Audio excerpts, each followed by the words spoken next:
What's going on, guys? Welcome on into today's video. So we're going to be talking stock charts. We're going to be covering every single stock chart here on the TradingView platform that they have available that you can look at. We're talking candlesticks, we're talking bars, we're talking Heikin-Ashis, and then even some other ones that are lesser known but could be really useful to you in the future and in your own trading. So let us dive right on in. But first, I do want to mention a word from our sponsor, Alpha Insider. Alpha Insider is changing the game when it comes to tracking profitable traders. This is a marketplace where you essentially have traders competing based on performance metrics, and then you're able to come in, research these top traders, research their strategies, and then if you would like to follow along, you can go ahead and subscribe to their trading strategies. Now, it's one of the biggest problems I think a lot of us are realizing now in the trading community, that everybody is out here talking all about their trades and talking about how much money they're making, but we don't see it happen real time, and we don't know if it's paper trades, and we don't know if these are all made up numbers. We have absolutely no idea, but Alpha Insider is going to track and analyze that profit and loss, that P&L, and they are a third party that will do this independently. So there really is no question at the end of the day if this person is profitable or not, because the numbers are going to tell you everything. So here is a look at the platform. Here's a look at the page. What you can do is, starting from the home screen, you can start here and then you can start filtering and searching through different traders. For example, I have this past year, the top traders of the past year, and we have this trader right here who trades Ethereum that is up over 50% over the past year. Now, if you want to go in and subscribe to this trader, you can click on their name, and then from in here, you can look deeper into their strategy, see their profit loss, see all that stuff. And then if you want to subscribe, you can go up ahead and subscribe. Now, not every trader will be free. Some traders actually will charge a fee each month for you to subscribe. One of the best things about this platform is that some of the best traders, their strategies are actually free because they are making money from their own trades. So they don't need to have a subscription service that pays them each month to fund their trading, which I think is one of the biggest problems in the trading community and in the trading space right now. Everyone's all talk, but at the end of the day, who wants to show the actual numbers day by day, week by week, trade by trade? Alpha Insider will allow you to go ahead and follow along and confirm these results. The first link in the video description box will be a link to Alpha Insider. Go click on that link, sign up, then you can go ahead and download the mobile app. Now, when you download the app, the great thing about this is that once you have the app on your phone, when you subscribe to a trader and they make those trades in real time, you will be alerted by Alpha Insider that a trade was made by whoever you subscribe to. So you're able to follow along, and you could follow those exact trades up to the minute when these trades are placed and confirmed by Alpha Insider. Again, that's the first link in the video description box down below, and no one's stopping you from jumping on here and creating your own strategies and testing things out for yourself. Or you can even view it as almost a paper trading platform for yourself to hold yourself accountable and to learn and improve from over time. Okay, so we got Apple pulled up on our screen right now, and what we're looking at is a hollow candle chart. Up in the top left, we're gonna have a bunch of different options right here. Let's walk us through one by one, kind of rapid fire. We're gonna get you in and get you out with what you need so you can go on and use it in your own trading. Now, the keys here are going to be what you learn from this video, and what you take away needs to then be applied to your own trading and investing. If you're gonna go ahead and use this stuff, you need to kind of see what works best for you. Don't just follow because somebody you see over here using Heikin-Ashi candles, somebody using bar charts, somebody using, I don't know, line charts or area graphs. Please figure out your style and see what works best for you. And all you got to do is use a platform like TradingView, your broker, whatever, and start checking out the different candles, what's more visually appealing to you, what is easier to see, and what gives you the most information, or the information that you want from your stock chart, okay? So one by one, let's go right down. Bar charts right here at the top. This is the first one. It's up in the top left of my TradingView platform. Okay, we are under bars. These are pretty straightforward. So if I zoom in, I am looking at a chart. Let me get rid of these volume profiles on the right-hand side. We have a video covering the volume profile if you want to check it out. Jump back a few videos or go back into that TradingView playlist that we have, and you'll see how that works and what that's all about. So I'm even going to get rid of some of these indicators because there's no need at this point in time to even be watching these guys. We're going to just have a clean chart. What do we got? Give us the lines. Give us, okay, bars, candles, whatever it is. So bar chart, pretty straightforward. There are some bar charts that you'll see that have no color, but really what a bar chart is these are the lines. So instead of a candlestick, you're looking at lines for each period. Now, I sometimes will get caught up by saying day or this or that when talking about a candle or a bar. I don't mean that it's always one day. I don't mean that one bar is always one day. It depends on the time frame. So I currently have a chart pulled up where each of these candlesticks, or in this case, each of these bars, is one day. So that's what it is. If it's a 1 minute chart, each of those bars is 1 minute. 5 minute chart, each of those bars is 5 minutes. It's the same thing for candlesticks and so forth. Just make sure you're aware of that. Some of the charts we're going to cover in a few minutes actually are not dependent upon time, and we'll kind of cover what I mean by that. But for the first few, don't worry about that. Time, I guess, is essentially how we're using this, and it's our measure along the x-axis along the bottom of our screen. So a bar chart, we have a line coming. Let me zoom in so you guys can kind of see these last two really quick. So I'm going to kind of hover in on these two guys right here. I don't know why that's all wonky, whatever. So the line coming in from the left, this guy right here, okay, this line right here coming in from the left, that is where the stock opened on that bar. And then the one going out from our vertical line to the right, that's where the stock closed, okay? So here's your close, okay? Here's your open, okay? That's what you need to know when it comes down to it. Now, green means the stock was up. Red would mean the stock was down. Now, the green and the red on a bar chart don't necessarily mean that the stock was red on that day when we're covering a daily chart. So here's what I mean. If I zoom ourselves out, let me get rid of this little circle here. Let me zoom out a tiny bit more. There are situations where, like right in here, where we have these two red bars, okay? It's in the bottom left of our screen, these two red bars. Let me kind of zoom in a little bit more. Now, on this second red bar, we see that the stock was actually closed that day on the right-hand side higher than where it closed the prior day. So technically it was up from the day before's close, but on a bar chart, if the stock moved down from open to close, that's going to give you the red. Okay, so the open always comes in from the left and the close always exits that vertical line from the right. Okay, and then red means it was down from open to close. Green means it was up from open to close.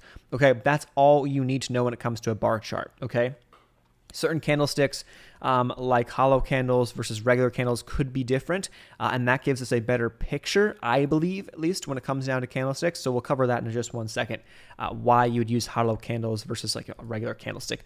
But that's the bar chart. Okay, number 2 on the list is candlesticks. Okay, regular candlesticks, same time frame. Again, we just looked at these, we looked at the bar chart. It's very, very similar. Now in a candlestick, we have the solid body. So on a red candle, what this means, it's very similar to a bar chart. The stock from open to close was down. On a green candle, what does it mean? From open to close, stock was up. Great. Now these wicks, these essentially, what the bodies almost of the bar charts, these vertical lines that go through the middle of the candlesticks, those are the wicks. The top of the wick was the high of the day, and the bottom of the wick, that was the low of the day. That's all you need to know when it comes down to the wicks. It could be useful, though, because it tells you, okay, the stock traded up this high and then it actually ended up closing down here. So it said that there was good range up, then sellers took control back down. That's kind of what you can start to piece or pull out of these charts. That's some good information, I think, at least, okay? So, again, green means up from open to close and not necessarily on the day. For most candles, though, probably would be up on the day. And then red, from open to close, we are down, okay? Very similar to the bar chart, just in candlestick form where you have these bodies. And of course, the body, the top of the body and the bottom of the body on a green candle, the top of the body of the thicker part is where we closed, and the bottom of the body is where we opened on a green candle. And on the red candle, the top of the body is where we open, and the bottom of the body is where we closed on that candle, that time frame. In this case, each of these days, okay? Now, difference here, hollow candles, I want to cover, look at this, okay? Look at these candles on the 13th of June and the 14th of June. These two candles right here. See how there's a red and then a green? If I go back to regular candlesticks, they're both red. I go to hollow candles, now we have a red and a green. So here's what you need to know when it comes to a hollow candle. A hollow candle, okay, means it could be a hollow red or a hollow green, that from open to close, the stock was up. So the bottom of the hollow was the open, of the thicker body of the hollow was the open, okay, so like right here. And then the top of the hollow part was where we closed on that day. Now, A solid candle means down from open to close. So on this solid red up here, we opened up here and we closed down here. Okay, so let me just go back to that little drawing tool. Here's where we opened and then we closed down here. Okay, that's what you need to know when it comes to a solid. Same thing with the green.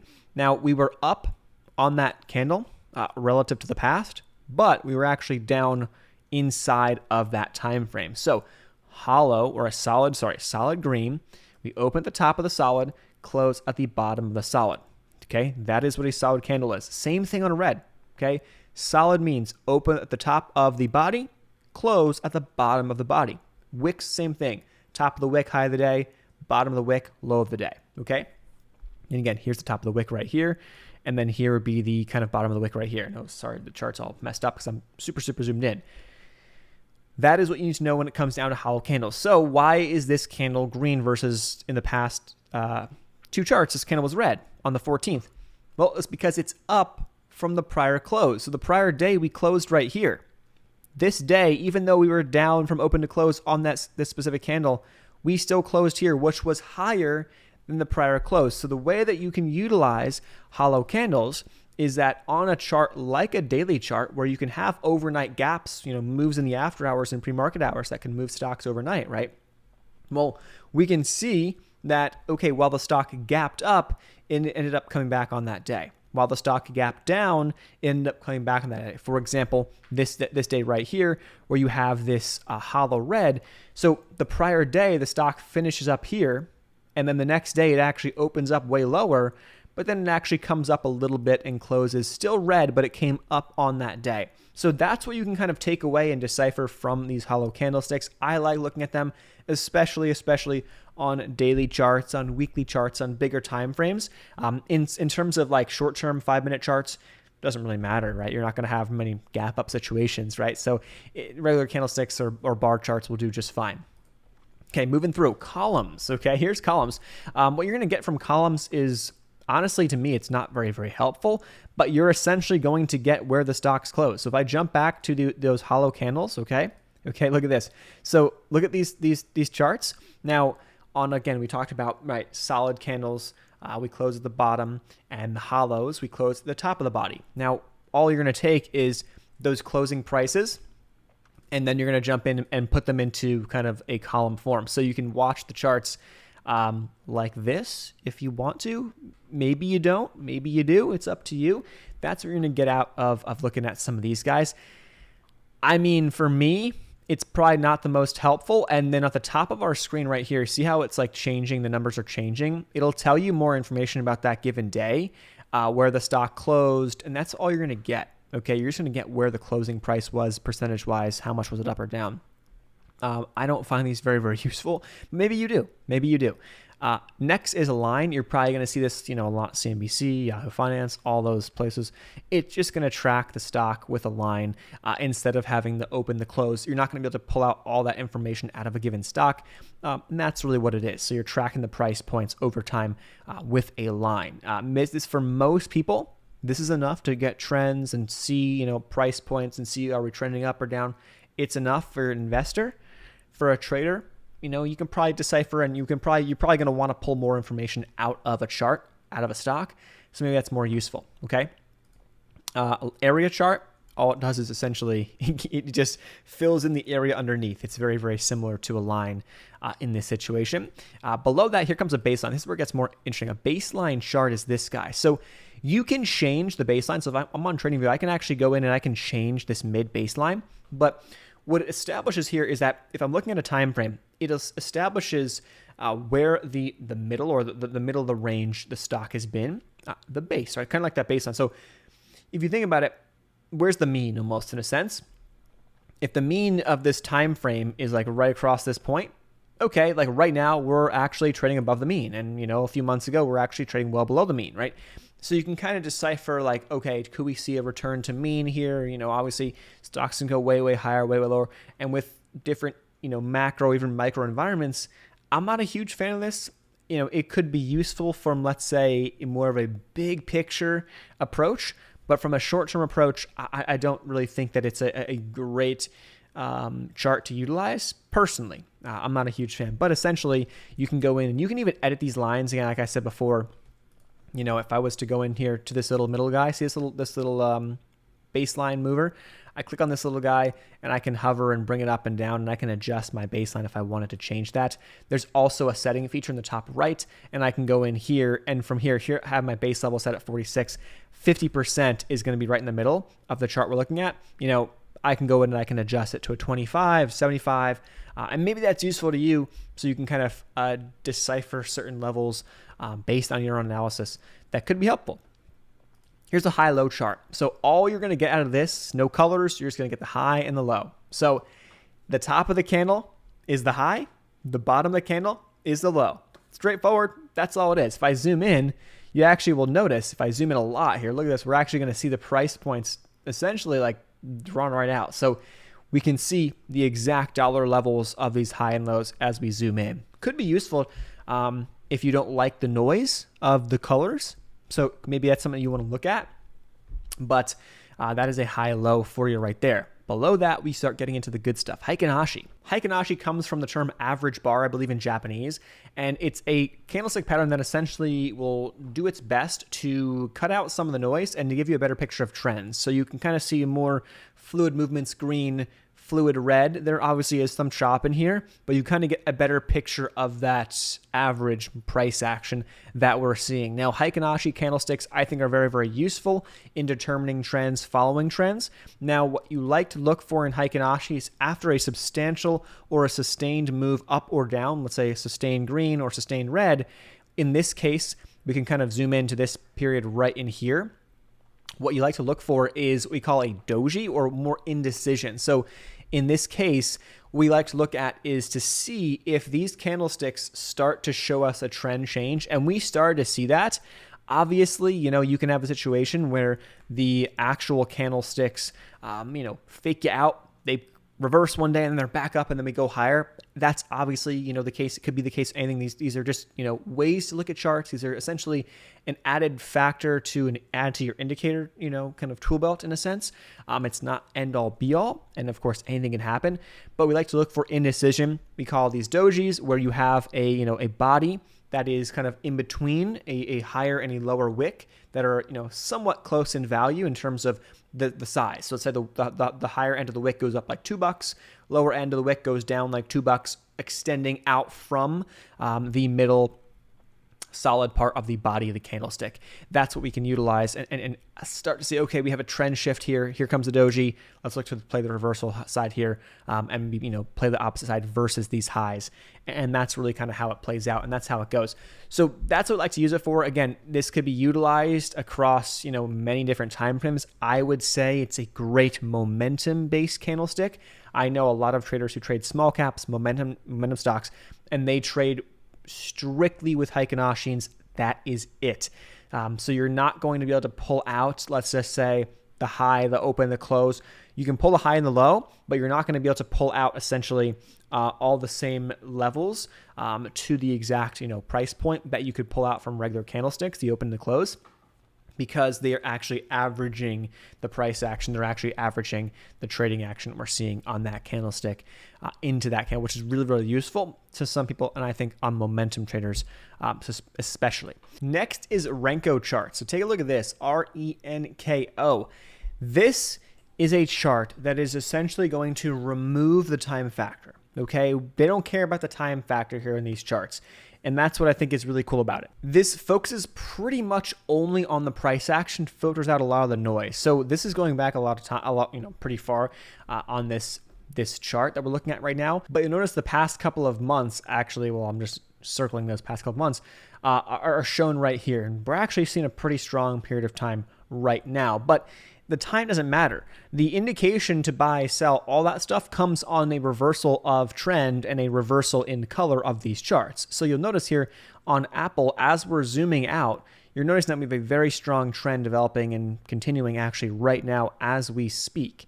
Now, this chart can be edited and can be adjusted. It goes off of something called the brick value, which most charts, and I guess kind of the average or the standard is a 10 brick value, meaning that the stock would have to move roughly 10 bricks in order for the next brick to be placed on. That could be customized, that could be changed. But essentially here, once you get that reversal where the stock goes up or down, essentially reverses trend against the direction it was going by a fixed value set by the chart, that's how you can now all of a sudden play the opposite side. That's how the chart turns, and that's where you'll be able to play the opposite direction. So you can customize a lot of this, but essentially that's what a Renko chart is for. It's really taking out the time factor, just looking at what's happening right now.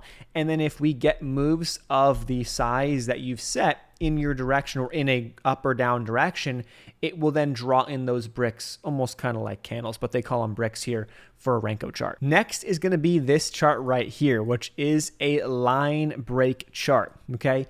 This is a similar situation where they have these vertical blocks, as we call them, and these vertical blocks will actually be indicated by closing prices to establish direction, okay? So if we start to zoom ourselves out here and broaden this chart out, what you're going to see is that we're actually, again, in a very, very strong period for Apple right now. Now, to create a new line to the upside only happens if the close of the previous kind of bar is greater than the value or the highest value of the previous line. A downward reversal, so a flip from green to red, will only occur if the close of the current bar is less than the lows of the specified number of prior line break lines. Upward reversal, so from going from red to green, that only occurs if the close of the current bar is greater than the highs of the specified number of prior line break lines. And the new down line is added if the close of the current bar is less than the low of the previous down line. Now, if there's no new high or new low, nothing happens. So again, it kind of takes some of the noise out of these charts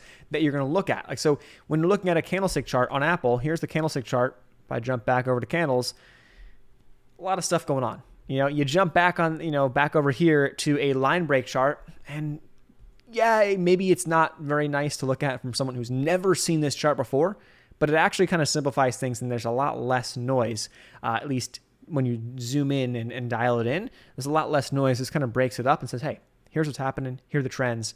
That's it. Next is a Kagi chart. This chart right here, again, does not take into account time. Doesn't matter. It's just looking at price action. So a Kagi chart that we're looking at right now for Apple, you can see that as of late, if we kind of zoom into the time frame we've been looking at, it's been quite strong off the lows, right?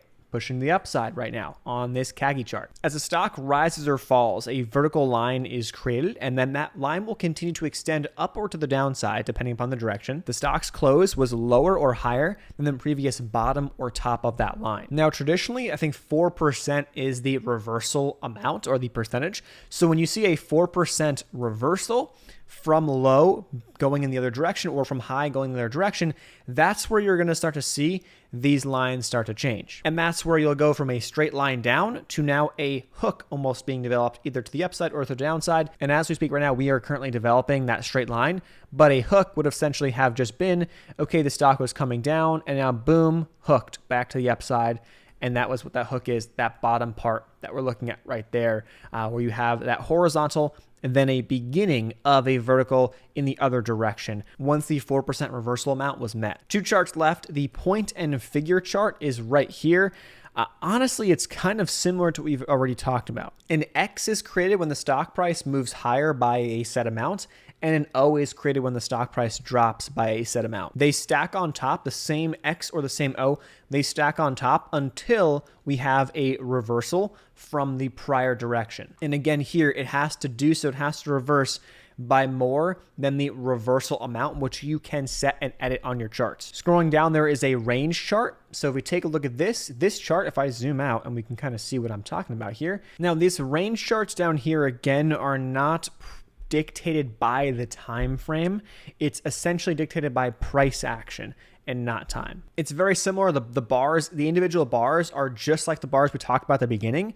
But what happens here is that during slow times, we see less bars printed, and during more volatile times, more bars, more of these range bars will be printed on the chart. Now, there are just 3 rules you need to make sure you understand when it comes to these range charts. One is that each range bar must have a high or low range that equals the specified range. 2, each range bar must open outside of the high or low range of the previous bar. And then 3, each range bar must close at either its high or its low. Now, the intent here is to also kind of eliminate some of the noise. So as we zoom ourselves out on a chart like this, what you're gonna be able to do is the same things that you can do on any chart. Draw your support lines, resistance lines, and it can tend to be a lot more useful when utilizing some of these lines. So if I was to kind of draw a trend, or if I wanted to draw a trend off of this chart, or if I wanted to draw support resistance, you may actually find that it's a little bit easier to do with a range bar chart rather than a traditional candlestick chart. I would highly recommend testing it out. To be honest, test them all out. Test all these charts out, edit some of the settings, jump into the indicators, add your indicators on, and see how this all shapes up and if it makes more sense for you to use this chart over this chart when looking and analyzing your stocks. And again, the platform we're using here is TradingView. It's up to you what platform you want to use. This is just all the options you have here on this platform. There are certain platforms you can utilize that will have less available. Some may have potentially more, but for the most part, this is going to be a great encompassing view. Hopefully you got somewhat of an understanding of some of these charts. Obviously, the first half of the video was a little more in depth into some of those charts as they're much more commonly known and more commonly used. And as we dive deeper, we kind of got an intro into some of these other charts, and it's up to you now to dive deeper into, hey, do I want to use these? Is there value here? Do I not care about time? As an options trader, maybe you need to understand time and you have to have a better feel for time. But if you're just trading price action, maybe time doesn't matter. And some of these charts towards the end might make a lot more sense to you. And again, we'll leave that link to Alpha Insider down below in the video description box. It'll be the first link down there. I really think that is going to be a platform that, to be honest, changes the game, because like we said before, it's very easy to talk. It's very easy to say, hey, I did this. But this is the place to go to track those individual trades, to track those traders, and to really say, hey, are you as good as you say you are? Well, you can prove it right here on Alpha Insider. Again, thanks so much for watching, guys. Thumbs up button, consider subscribing to the channel, and we'll see you in a future video. Peace.